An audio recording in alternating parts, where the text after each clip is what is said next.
حالات ایسے کیا پیش آئے کہ یہ کربلا کا واقعہ رونما ہو گیا؟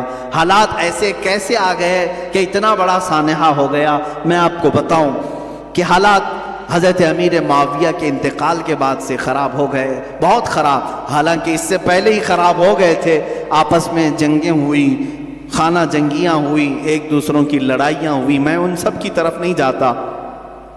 مولا علی کرم اللہ وجہہ الکریم کی وفات کے بعد حضرت امیر معاویہ نے خلافت کا اعلان کیا، اور ان کی خلافت سن 40 ہجری سے لے کر 60 ہجری تک 20 سال تک چلی، اور 20 سال تک دمشق سے حضرت امیر معاویہ رضی اللہ تعالیٰ عنہ نے خلافت قائم کی، اور یہ چلتی رہی۔ اس دوران بہت سارے فتوحات بھی ہوئے، اسلامی سلطنتیں بڑھتی بھی رہیں، ان کا انتقال ہوا۔ اب جو معاملہ خراب ہوا وہ یہاں سے ہوا کہ حضرت امیر معاویہ کا بیٹا یزید تھا، وہ تھے صحابی رسول، حضور صلی اللہ علیہ وسلم کے سالے بھی لگتے ہیں رشتے میں، حضور کی زوجہ ہیں حضرت ام حبیبہ رضی اللہ تعالیٰ عنہ، جو حضرت امیر معاویہ کی سگی بہن ہے، اسی لیے حضرت امیر معاویہ کو امت کا ماموں بھی کہا جاتا ہے۔ وہ ام المومنین حضرت ام حبیبہ کے سگے بھائی ہیں۔ امیر معاویہ کا جو بیٹا تھا وہ ناہنجار تھا، وہ صحیح آدمی نہیں تھا، فاسق و فاجر تھا۔ ہاں یہ اور بات ہے کہ روایات یہ بتاتی ہیں کہ ان کی زندگی میں اس کا فسق و فجور ظاہر نہیں تھا، ان کی زندگی میں باپ جب تک تھے اس کی برائیاں، اس کی عیاشیاں ظاہر نہیں تھیں۔ جیسے ہی ان کا انتقال ہوا تخت پر یزید بیٹھا، یزید جیسے ہی خلافت قائم کر لیا دمشق میں، اور ملک شام والوں نے سب بیعت کر لیا، یزید کو حاکم مان لیا، اس کو خلیفہ امیر المومنین تسلیم کر لیا۔ لیکن جو صحابہ تھے، بڑے صحابہ، انہیں معلوم تھا اس کے حالات خراب ہیں، یہ اچھا آدمی نہیں ہے۔ اس کا شراب پینا بھی ثابت تھا، اس کا نماز ترک کرنا بھی ثابت تھا، دن بھر اس کا بندروں سے اور جانوروں سے کھیلنا بھی ثابت تھا۔ یہ سب چیزیں جنہوں نے دیکھا ہے، کیا اسے اپنا حاکم تسلیم کر لیں گے؟ یہ ہمارا زمانہ نہیں ہے جو ہم کسی پاگل کو بھی حاکم تسلیم کر لیتے ہیں۔ ہاں، یہاں کسی ڈمرو بجانے والے کو بھی ہم بٹھا لیتے ہیں، گدھے کو بھی سر پہ بٹھا لیتے ہیں۔ یہ زمانہ نہیں تھا، وہ صحابہ کا زمانہ تھا، وہ تابعین کا زمانہ تھا۔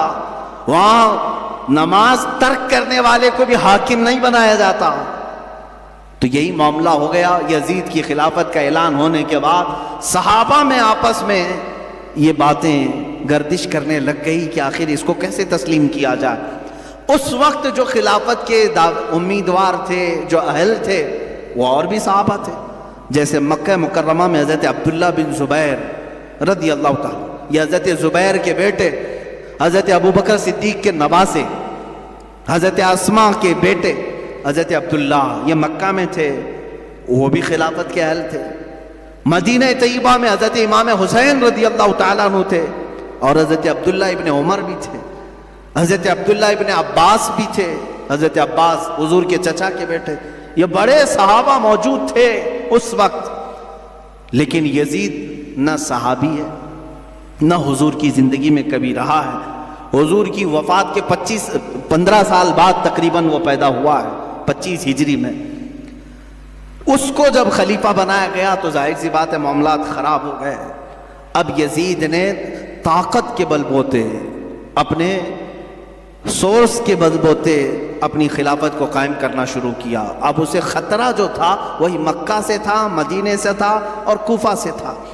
کوفہ میں حضرت علی کے چاہنے والے بہت لوگ تھے۔ کوفہ حضرت علی کے محبین کا ایک مرکز تھا پہلے سے، اگرچہ ان لوگوں نے پہلے بھی دھوکہ دیا ہے۔ حضرت علی کا انتقال بھی کوفہ میں ہوا، حضرت امام حسن کا بھی زہر دیا گیا کوفہ میں، یہ سب حالات ہوئے، لیکن وہاں چاہنے والوں کی کثرت بھی بہت تھی۔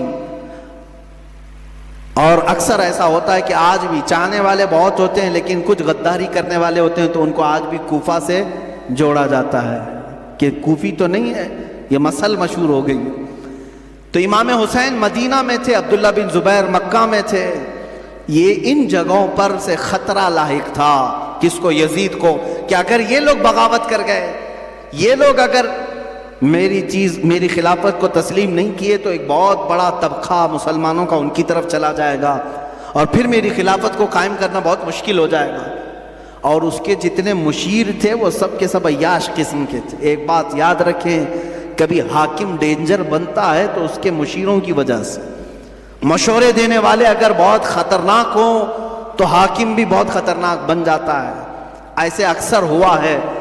تو یزید کے جو مشیر تھے وہ سب ظالم تھے، مشورے بہت بھیانک قسم کے دیتے تھے. ان کے مشوروں کی وجہ سے ہی تو کربلا ہو گیا. یزید فوج کی فوج بھیجتا رہا. حسین اعظم اس وقت تک مدینہ طیبہ میں تھے. سیدنا امام علی مقام مدینہ طیبہ میں تھے، ان کا گھر مدینہ میں تھا، اہل بیت خاندان سب مدینہ میں رہ رہے تھے. اب یزید نے اپنا گورنر وہاں پر مدینہ طیبہ میں مقرر کیا اور سب سے پہلے بیعت لینے کے لیے مدینہ بھیجا.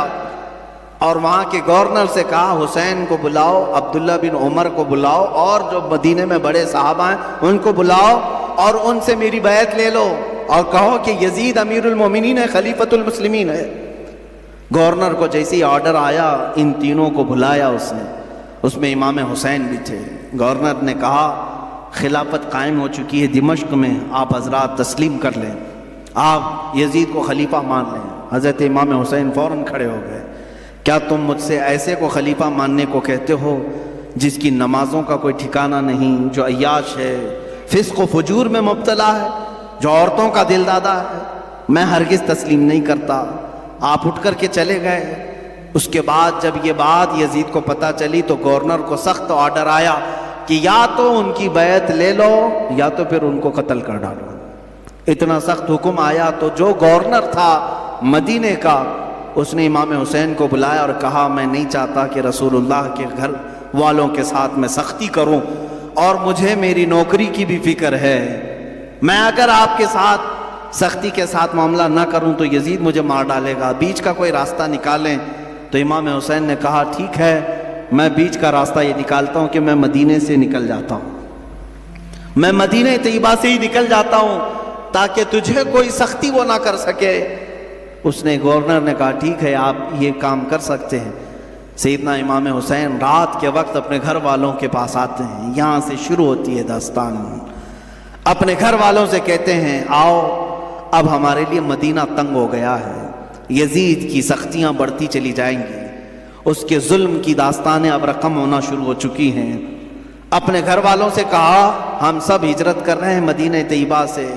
سب نے پوچھا کہاں جا رہے ہیں؟ کہا مکہ مکرمہ جائیں گے، وہاں جا کر کے حرم کعبہ میں رہیں گے. حرم کعبہ میں کوئی جنگ و جدال نہیں کر سکتا، قتل و قتال نہیں کر سکتا، حرم کعبہ میں جا کر رہیں گے. آپ اندازہ کریں رسول پاک نے ہجرت کر کے مکہ کو چھوڑ کر مدینہ آباد کیا. ان کے نواسے کے ساتھ ایسا معاملہ پیش آ رہا ہے کہ انہیں مدینے سے ہجرت کر کے مکہ جانا پڑ رہا ہے. رات کے وقت اپنے گھر والوں کو اٹھایا اور جتنے لوگ تیار ہوئے اس میں اپنے عزیز خاندان کے لوگ تھے. مدینے سے پہلے کچھ ہی لوگ تیار ہوئے. آپ کی 2 بیویاں ساتھ میں تھیں، آپ کے شیرخوار بچے حضرت علی اصغر، آپ کے جوان بیٹے حضرت علی اکبر، آپ کے بھتیجے حضرت امام قاسم اور آپ کی بھتیجی اور آپ کی اپنی بڑی بیٹی حضرت سکینہ رضی اللہ تعالی عنہ. یہ سب گھر والوں کا ایک قافلہ نکلا. پہلے تو یہ لوگ 12-15 کی تعداد میں تھے اور صبح کا وقت تھا جب مدینے سے یہ قافلہ نکلنے کو تیار ہوا. روضہ رسول پر میرے آقا کی بارگاہ میں امام حسین آئے. میرے عزیزو اب پھر یہاں سے حالات ہمارے بے قابو کر جاتے ہیں. میں یہ چاہتا ہوں کہ اس بار کے بیانات میں اب ہم رونے دھونے کو فوقیت نہ دیں. غم حسین تو تڑپاتا ضرور ہے لیکن ہم اپنے جذبوں کو جوان رکھنا چاہتے ہیں اور ہم چاہتے ہیں کہ اب حسینی کردار ادا کرنے کا وقت آ جائے.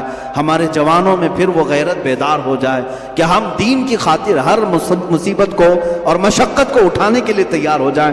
حسین اعظم روضہ رسول پر آئے، میرے آقا صلی اللہ علیہ وسلم کو سلام پیش کیا اور درد بھری آواز سے کہا یا رسول اللہ یا ابتا، اے میرے باپ. حضور کو اکثر وہ ابا کہہ کر کے ہی پکارتے تھے. میرے آقا کی بارگاہ میں پکار کر کے کہا آپ کے مدینے سے مجھے نکلنا پڑ رہا ہے، میرے لیے مدینہ تنگ کر دیا گیا، میرے چھوٹے بچے لے کر کے میں روانہ ہو رہا ہوں. یہ کیفیت تو میرے آقا ہی جانے. قبر اطہر سے اس حسین کو رخصت ہوتا ہوا دیکھ کر میرے آقا پر کیا گزر رہی ہوگی. جس کے گردن کو میرے آقا نے بوسے لیے، جس کو سونگھا کرتے تھے، جس کو دوش پر بٹھایا کرتے تھے، جس کو سجدوں پر اپنی پشت پر بٹھایا کرتے، اس حسین کی رخصتی یقیناً غم کا ماحول تو تھا۔ میرے آقا صلی اللہ علیہ وسلم کے روضہ اطہر سے نکل کر سیدہ کائنات فاطمۃ الزہرا رضی اللہ تعالیٰ عنہا جو جنت البقیع میں دفن تھیں، ان کے روضے پر آئے، اپنی ماں کی تربت پر آپ نے لپٹ کر کے رویا اور رخصتی کی اجازت مانگی اور کہا آپ کا حسین اگر مدینہ چھوڑ رہا ہے تو صرف اس لیے کہ رسول اللہ کا یہ مدینہ خون سے آلودہ نہ ہو، مسلمانوں کا خون نہ بہے، میں مسلمانوں کا خون بہنا نہیں دیکھنا چاہتا اور مدینے کی حرمت کو پامال ہونے نہیں دینا چاہتا، مجھے اجازت دی جائے۔ حسین اعظم نے اپنی ماں سے اجازت لی، اپنے چھوٹے بچوں کا ایک قافلہ لے کر نکل پڑے۔ میرے عزیزوں، گھر والوں کا قافلہ جب مدینہ چھوڑ رہا ہے کیا کیفیت ہوتی ہے؟ ہم جیسے نکمے، ہم جیسے گنہگار صرف 7 دن یا 8 دن کے لیے عمرے پر مدینے جاتے ہیں تو چھوڑنے کا دل نہیں چاہتا، مدینے سے رخصت ہوتے ہیں تو آنسوؤں کی قطاریں لگ جاتی ہیں۔ کبھی ہم روزے کو دیکھتے ہیں، کبھی ہم بس میں آگے کا سفر دیکھ رہے ہوتے ہیں، مدینے کی سرحدیں نکلنے تک دل بار بار ہچکولے کھاتا رہتا ہے کہ مدینہ چھوٹ رہا ہے، مدینہ چھوٹ رہا ہے۔ ہم تو تمنا یہ لے کر کے جاتے ہیں کہ کاش مدینے میں موت آ جائے، میرے آقا کے قدموں میں دفن ہونا نصیب ہو جائے، لیکن جب رخصتی کا وقت آتا ہے پوچھو حاجیوں سے کیا کیفیت ہوتی ہے، عمرہ کرنے والوں سے پوچھو، مدینے سے جب رخصت ہو کر کے آتے ہیں میں نے خود دیکھا ہے حاجی کبھی کھمبوں کو پکڑ رو رہے ہوتے ہیں، کبھی دروازوں کو پکڑ کر، کبھی چمٹ کر کے اور بوسے دے کر کے رخصتی لے رہے ہوتے ہیں۔ حسین اعظم کا کیا حال ہوگا جن کا بچپنا اس مدینے میں گزرا ہے، جنہوں نے رسول اللہ کو نمازیں پڑھاتے وہاں دیکھا ہے، میرے آقا کو اللہ کی قرآن کی آیتیں سناتا ہوا انہوں نے وہاں دیکھا ہے، حدیثیں میرے آقا کی انہوں نے سنی ہیں، جن کا کھیلنا کودنا اس مدینہ طیبہ میں گزرا ہے جہاں میرے آقا صلی اللہ علیہ وسلم ان کے گھر آیا کرتے، جبرائیل ان کے گھر اترا کرتے۔ یہ ساری یادیں چھوڑ کر کے حسین اعظم ہجرت کر رہے تھے۔ میرے عزیزو، ہجرت معمولی چیز نہیں ہے، یہ الفاظ میں بیان بھی نہیں ہو سکتی۔ آپ اپنے گھر بیٹھے ہیں، اللہ آپ کے گھروں کو سلامت رکھے۔ میں جانتا ہوں گھر کو چھوڑنے کی کیفیت کیا ہوتی ہے۔ ہم جب اپنے گھر چھوڑ کر دوسری جگہ خدمت اسلام کے لیے بھی جا رہے ہوتے ہیں، مجھے یاد ہے وہ بات جب پڑھنے کے لیے ہم بچپن میں مدرسے جا رہے ہوتے تو پورا سفر ٹرین میں روتے ہوئے جاتے تھے، کبھی ماں کی شکل سامنے آتی، کبھی باپ کی شکل، کبھی دوست یاد آتے، کبھی بھائی یاد آتے۔ ہم جانے کے 1 مہینے تک وہاں روتے رہتے تھے۔ ہمیں معلوم ہے گھر کو چھوڑنے کی کیفیت کیا ہوتی ہے، اور وہ حسین اعظم اپنے اس مدینہ رسول کو چھوڑ کر جا رہے تھے جہاں ان کی ہزاروں یادیں تھیں، جہاں ان کی ہزاروں یادیں میرے آقا سے وابستہ تھیں۔ حسین اعظم کی ہجرت پر لاکھوں سلام۔ انہوں نے اگر ہجرت کیا بھی ہے تو دین مصطفیٰ کے لیے کیا ہے۔ اے جوانوں، تم سب اس بات کو یاد رکھ لینا، اگر مصطفیٰ کے دین پر کبھی آنچ آئے، اگر وطن چھوڑنا پڑے، ہجرت کرنا پڑے، تو ہجرت کو بھی ہم برداشت کر سکیں، اس لیے کہ صرف اور صرف دین کے لیے جس نے ہجرت کیا۔ وَمَن يُهَاجِرْ فِي سَبِيلِ اللَّهِ، اللہ قرآن میں فرماتا ہے جو اللہ کی راہ میں ہجرت کیا، اگر بیچ راستے بھی اس کی موت آ جائے اللہ اس کا اجر تیار کر رکھا ہے۔ ہجرت کا بڑا اجر و ثواب بھی ہے۔ میرے عزیزو، دین مصطفیٰ کے لیے یہ اٹھایا حسین اعظم نے سارا کشٹ، ساری مصیبتیں، ساری مشقتیں، یہاں سے نکل کر کے مکہ مکرمہ کا سفر کیا۔ مکہ مکرمہ جب پہنچے، امام عالی مقام، یہ شعبان کا مہینہ تھا اور شعبان کے بعد ٹھیک رمضان آنے والا تھا۔ مکہ والوں نے استقبال کیا اور اچھے سے سارے لوگ ملنے جلنے لگے اور کہا اچھا کیا آپ نے یہاں تشریف لائے، امن و امان کے ساتھ رہیں۔ یہاں تک تو معاملہ سب ٹھیک ہی تھا، امام حسین اگر مکہ ہی میں رہ جاتے، وہیں پر طواف کعبہ، حرم کعبہ میں مقیم رہتے تو کچھ ہونا نہ تھا، لیکن کیا کریں، قدرت کا لکھا ہوا وہ غالب آ کر رہے گا۔ ان کی شہادت اچانک نہیں ہوئی ہے میرے عزیزو، حسین اعظم کی شہادت ان کے بچپن میں ہی مشہور ہو گئی تھی۔ حضور اکرم صلی اللہ علیہ وسلم حضرت ام سلمہ اپنی زوجہ کے پاس ایک شیشی میں تھوڑی سی مٹی لا کر کے دیتے ہیں اور کہتے ہیں اے ام سلمہ جبرائیل میرے پاس آئے تھے اور انہوں نے کہا یا رسول اللہ آپ کی امت آپ کے اس نواسے کو ایک جگہ پر قتل کر دے گی اور خون بہا دے گی۔ میں رونے لگا تو جبرائیل اس جگہ کی مٹی بھی لا کر مجھے دے گئے۔ ام سلمہ کہتی ہیں میرے آقا نے وہ مٹی مجھے دی اور کہا جس دن یہ مٹی سرخ ہو جائے سمجھ لینا اے ام سلمہ میرا بیٹا شہید ہو گیا، میرا نواسہ شہید ہو گیا۔ یہ کب میرے آقا نے بشارت دی تھی؟ جب حسین اعظم کی عمر ابھی 5 سال کی تھی۔ 5 سال کی عمر میں ہی ان کی شہادت کی خبر مشہور ہو چکی تھی۔ پھر بھی لوگ کہتے ہیں حضور کو پیٹھ پیچھے کا علم نہیں تھا، جو اپنے نواسے کی 50 سال بعد ہونے والی شہادت کی خبر دے رہے ہوں۔ میرے آقا صلی اللہ علیہ وسلم غیب دان نبی ہیں۔ آقا کونین صلی اللہ علیہ وسلم نے فرمایا تھا اور قدرت کا لکھا غالبانہ تھا، رمضان کا مہینہ چل رہا تھا، بیچ رمضان میں کوفہ والوں نے خط لکھنا شروع کیا۔ یہ کوفہ شہر ہے کیا؟ یہ سارا ماجرا یہ کوفہ میں آ کر کے اٹکتا ہے۔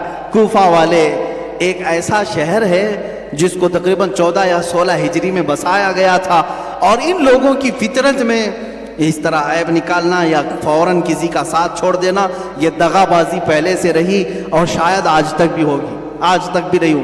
کوفی لوگ اس طرح کی دغا بازیاں کرتے رہے، لیکن وہ شیعان علی میں سے تھے، حضرت علی کی محبت کا دعویٰ کرتے تھے۔ تو حضرت امام حسین کا مدینے سے ہجرت کر کے مکہ آنا جیسے ان کو پتہ چل گیا کہ امام حسین نے یزید کی بیعت نہیں مانی، تو کوفہ والے بھی یزید کو نہیں مانتے تھے۔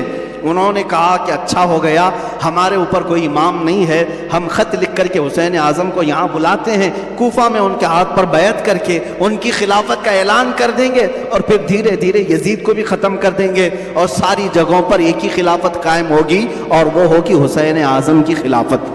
کوفہ والوں نے یہ سوچ کر کے خط لکھنا شروع کیا اور حضرت امام حسین کو کہا ہم آپ کے باپ کے وفادار ہیں، آپ کے بڑے بھائی کے وفادار ہیں، آپ تشریف لے آئیں۔ خط پہلے 5-6 خط آئے، آپ نے دیکھا اور رکھا، صحابہ سے مشورہ کیا، سارے صحابہ نے انکار کیا، آپ کوفہ نہ جائیں۔ آپ کے والد گرامی وہیں انتقال کیے، وہیں مارا گیا آپ کے والد حضرت علی کو، اور امام حسن کو زہر دینے والوں میں بھی وہی لوگ تھے، اب آپ نہ جائیں۔ تو مشورہ ایسے ہی ہوتا رہا، ٹلتا رہا، خط پہ خط آتے رہے۔ ایک وقت ایسا ہے کہ 56 خط ایک ساتھ آئے، بعض روایات میں کئی 100 خط آئے، جس میں سب مہریں تھیں، سائن تھی، دستخط تھے، اور اس میں آخر میں یہ خط آ گیا اے حسین اعظم اگر آپ نہیں آتے اور قیامت کے دن ہم سے سوال ہو گیا کہ تم نے یزید جیسے فاسق و فاجر کی بیعت کیوں کی، تو ہم کوفہ والے کہیں گے اے اللہ ہم نے رسول اللہ کے نواسے کو بلایا تھا، وہ نہیں آئے، اس لیے ہم نے یزید کی بیعت مان لی۔ حسین اعظم کو یہ بات بہت لگ گئی، کہا ان لوگوں نے تو ایسی بات رکھ دی ہے، قیامت کے دن اگر مولا مجھ سے سوال کر لے کہ حسین تم اہل تھے خلافت کے اور لوگ بلا بھی رہے تھے، تم نے ان کو یزید جیسے فاسق و فاجر کے حوالے چھوڑ کر مکہ میں امن و امان کیوں لے لیا؟ تمہیں جانا چاہیے تھا، میں کیا جواب دوں گا اللہ کی بارگاہ میں؟ تو حضرت حسین سارے لوگوں کے مشوروں کو رکھتے ہوئے خود اٹھ جاتے ہیں۔ یہ رمضان بھی ختم ہوا، حج کا موسم قریب آ چکا تھا۔ امام حسین رضی اللہ تعالیٰ عنہ نے کہا نہیں اب میں کوفہ جاتا ہوں۔ پھر بعد میں اصرار ہوا، منع ہوتا رہا، پھر صحابہ کی ایک رائے بیچ میں نکل آئی۔ حضرت عبداللہ ابن عمر، حضرت عبداللہ ابن زبیر رضی اللہ تعالیٰ عنہما نے کہا ایسا کریں آپ کے جو معتمد ہیں، جو بہت خاص ہیں، ان کو آپ بھیجیں، اور اگر وہ آپ کو کہہ دیں کہ یہاں حالات ٹھیک ہے تو آپ چلے جائیں۔ تو امام حسین نے اپنے بھائی حضرت امام مسلم بن عقیل رضی اللہ تعالیٰ، جو آپ کے چچیرے بھائی تھے، حضرت امام حسین کے چچیرے بھائی تھے، بڑے معتمد تھے، سفر میں ہمیشہ ساتھ رہتے۔ اچھا یہ بھی میں بتاؤں، امام حسین جب مکہ آئے تو الگ الگ علاقوں سے سب ہجرت کر کے اس قافلے میں شامل ہو گئے تھے، تب جا کر کے یہ قافلہ 82 لوگوں کا ہو گیا تھا۔ جو 82 کی تعداد آپ سنتے ہیں، یہ دھیرے دھیرے بیچ بیچ میں ملتے آئے۔ تو امام حسین نے حضرت امام مسلم کو بھیجا کہ آپ جائیں کوفہ اور وہاں جا کر کے آپ خط لکھیں، اگر حالات صحیح ہوں گے تو میں اپنے قافلے کو لے کر کوفہ آ جاؤں گا۔ امام مسلم نکلے، اور جب وہ راستے میں گئے تو کچھ لوگوں سے راستہ پوچھتے ہوئے کوفہ تک پہنچے۔ میں بہت مختصر سے حالات بیان کر رہا ہوں میرے عزیزو۔ امام مسلم جب کوفہ آئے تو کوفہ والوں نے بہت شاندار استقبال کیا، بڑا شاندار استقبال کیا، اور اس کے بعد آپ کو گورنر ہاؤس میں لے گئے۔ وہاں جانے کے بعد نعمان بن بشیر نام سے جو وہاں گورنر تھے ان کو ہٹایا گیا۔ امام مسلم بن عقیل کے ہاتھ میں 12,000 کوفیوں نے بیعت کیا۔ روز صبح شام آپ کے ارد گرد بھیڑ لگی رہتی تھی، لوگ چاہنے والوں کی کثرت تھی۔ امام مسلم نے دیکھا کوفہ والے سچے عقیدت مند ہیں، سچی محبت والے ہیں، تو امام حسین کو انہوں نے خط لکھ دیا، حالات سب اچھے ہیں، آپ تشریف لے آئیں۔ امام مسلم بن عقیل نے جب یہ حالات دیکھ کر خط لکھا، اچانک معاملہ پلٹ گیا۔ کیسے؟ یزید کو خبر دی گئی کہ امام مسلم وہاں کوفہ پہنچے ہیں، حسین کی طرف سے وکیل بن کر، اور بیعت لے رہے ہیں تمہارے خلاف وہ خلافت کا اعلان کرنے والے ہیں۔ یزید نے پوچھا کیا کیا جائے؟ کہا گیا، اس سے مشورہ دینے والوں نے کہا نعمان بن بشیر جو وہاں کے گورنر ہیں وہ نرم دل ہیں، یا تو پھر وہ خود ہی یہ کام کرا رہے ہوں گے، ان کو ہٹاؤ، ایک سخت قسم کے آدمی کو وہاں بھیجو۔ پوچھا گیا کون ہو سکتا ہے ایسا سخت آدمی؟ تو سارے لوگوں نے عبید اللہ ابن زیاد کا نام لیا، جو ایک زانیہ کا بیٹا تھا اور بڑا ہی سخت قسم کا آدمی تھا، رحم نام کی کوئی چیز ہی نہیں تھی۔ ابن زیاد یہ بصرہ میں رہتا تھا، یزید نے اس کو گورنر بنا کر کوفہ بھیجا۔ وہ چوری سے کوفہ میں آیا، گورنر ہاؤس میں داخل ہو گیا، رات کے وقت آیا، کوفہ والوں کو معلوم نہیں ہوا۔ اچانک آتے ہی اس نے گورنر ہاؤس پر کھڑے ہو کر اعلان کیا، میں خلیفۃ المسلمین یزید کی طرف سے گورنر بن کر کے آیا ہوں، نعمان بن بشیر بھی نہیں، مسلم بن عقیل بھی نہیں، اب تم سب کے سب یزید کی بیعت کرو۔ سب لوگ بھڑک گئے، بپھر گئے، سب گورنر ہاؤس کا احاطہ کیے، لیکن یہ چالاک عیار آدمی نے کوفہ کے معزز خاندانوں میں سے کچھ لوگوں کو گرفتار کر کے اپنے گورنر ہاؤس میں بند کیا تھا، اور 10-12 لوگ ایسے تھے جن کو قید کر کے رکھا تھا۔ امام مسلم کے ساتھ 10,000 لوگ آئے، گورنر ہاؤس کے اطراف گھیرا کیا۔ تو مسلم بن عقیل کی اس کیفیت کو دیکھ کر اس ابن زیاد نے یہاں پر جو موجود 12 لوگ تھے ان کو چھتوں پر کھڑا کیا اور کہا تمہارے خاندانوں کو ہٹنے کا حکم دے دو، جو بھی مسلم بن عقیل کے ساتھ ہیں ان سے کہہ دو کہ وہ سب گھر چلے جائیں، ورنہ میں تم سب کا قتل کر دوں گا۔ وہ ڈر گئے، چھت پر کھڑے ہو کر اپنے اپنے خاندانوں سے کہنے لگے تم سب کے سب چھوڑ دو، چلے جاؤ، ابن زیاد سخت آدمی ہے، یزید کی فوج آ سکتی ہے، فلاں فلاں۔ ان کی باتوں میں آ کر کے خاندان بکھرتے چلے گئے، امام مسلم بن عقیل کا ساتھ چھوڑنے لگے۔ اتنا ہونے کے بعد کل کی صبح جو آتی ہے، امام مسلم بن عقیل فجر کی نماز میں حاضر ہوتے ہیں تو دیکھا آپ کے پیچھے آپ کے بچوں کے سوا کوئی نہیں ہے، کوفہ والے کوئی نہیں ہے۔ یہ وقت کا بڑا عالمیہ ہے جب کسی امام وقت کو چھوڑ دیا جاتا ہے۔ عزیزان گرامی، یہ وقت ہمیشہ آتا رہتا ہے اور ہمیں بتاتا رہتا ہے لوگوں کے چھوڑ دینے سے دین رکتا کبھی نہیں ہے۔ اگر کوفہ والے دھوکہ کیے تھے امام مسلم کے ساتھ تو دین ختم کبھی نہیں ہوا، دھوکہ کیا اور لعنت قیامت تک اپنے سروں پر لے لیا، لیکن دین تو پھلتا پھولتا ہی رہا۔ آج بھی میں کہتا ہوں دین کا کام اگر تم کرنے کے لیے کھڑے ہو گئے، اگر کسی نے تمہارا ساتھ چھوڑ دیا تو وہ لعنت کا شکار ہوگا، دین تو کبھی نہیں رکے گا، تمہارے ساتھ دین کا نام قیامت تک رہے گا۔ عزیزان گرامی، میں وقت کی قلت کی وجہ سے اب اپنی گفتگو کو ختم کرتا ہوں، باقی کا واقعہ کل عرض کروں گا۔ امام مسلم بن عقیل رضی اللہ تعالیٰ عنہ کو تنہا پا کر کے ایک ہانی بن عروہ نام سے شخص تھے، وہ بڑے معزز تھے، انہوں نے پناہ دیا اپنے گھر میں۔ ابن زیاد کو خبر لگی تو ہانی بن عروہ 80 سال کے تھے، ان کو بلایا اور گورنر ہاؤس میں اوپر سے انہیں ڈھکیل کر کے قتل کر دیا۔ جنہوں نے امام مسلم بن عقیل کو پناہ دیا تھا ان کا قتل کر دیا۔ پورے کوفہ میں بڑے بڑے لوگوں کا قتل کر کے لاشوں کو لٹکایا۔ یہی تو موب لنچنگ کی ویڈیو جو کی جاتی ہیں آج ڈرانے کے لیے، بھائے دکھانے کے لیے، کہ مسلم بن عقیل کے ساتھ یہی کیا گیا تھا، بڑے بڑے سرداروں کا قتل کر کے ان کی لاشوں کو لٹکا کر کے لوگوں کو ڈرایا جاتا تھا۔ دیکھو اگر تم بھی باز نہیں آئے یہی حال تمہارے ساتھ بھی ہوگا، ایسی لٹکائی جائے گی لاشیں۔ عزیزان گرامی، جو حسینی ہوتے ہیں وہ اس طرح کی موب لنچنگ سے کبھی ڈرتے نہیں ہیں، خوف نہیں کھاتے ہیں۔ آج بھی یہی کیا جا رہا ہے، جگہ جگہ پر مسلمانوں کو مار کر کے ان کی ویڈیو وائرل کی جاتی ہے۔ خوف نہ کھانا ہے مسلمانوں، جو مارے جائیں گے وہ شہادت کا مقام پائیں گے انشاءاللہ، اور جو ظلماً قتل کیے جائیں گے وہ جامِ شہادت نوش کریں گے، اور باقی رہنے والے خوف اپنے دل سے نکالیں، اگر ہمارے 1000 ٹکڑے بھی ہو جائیں تو اسلام کے درخت کو کوئی آنچ نہیں آ سکتی۔ اس کی حفاظت تو اللہ نے اپنے ذمہ کرم پر لیا۔ وہ وقت بھی آیا جب امام مسلم بن عقیل کو گرفتار کر کے ابن زیاد نے گورنر ہاؤس میں قتل کر دیا۔ انا للہ و انا الیہ راجعون۔ میں واقعے کو بہت مختصر سے عرض کر رہا ہوں۔